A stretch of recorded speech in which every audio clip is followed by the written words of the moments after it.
There was an 8-week lockdown in Wuhan, China, meaning all activities were stopped to curb the spread. Other nations have followed suit, with Spain's lockdown nearing an extension since first coming in mid-March. The economic impact has been devastating, and forecasts already say this could cause months of recession.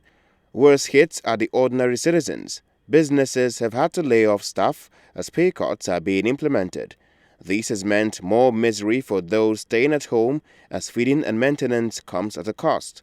We must tackle the devastating social and economic dimensions of this crisis with a focus on the most affected: women, older persons, youth, low-wage workers, small and medium enterprises, the informal sector and vulnerable groups, especially those in humanitarian and conflict settings. Governments have had to step in to ease these strains.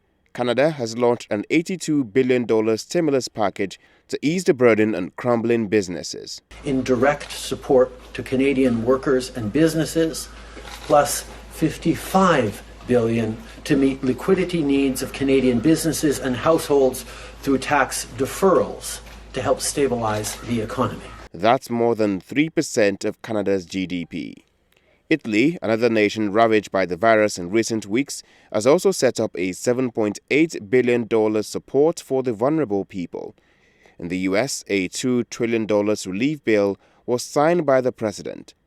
So you're talking about a $6.2 trillion bill, nothing like that, and this will deliver urgently needed relief to our nation's families, workers, and businesses.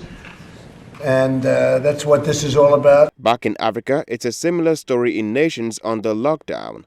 Ghana is hoping to restrain the impact from its economy.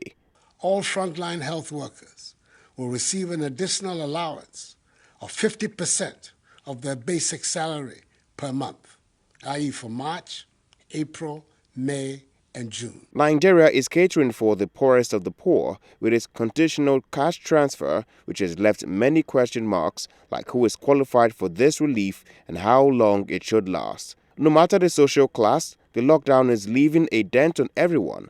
Governments around the world will have to shape up and take responsibility for its citizens in other instances where they normally wouldn't, and individuals with the means to contribute must also do likewise to help sustain the lockdown, especially in third world nations.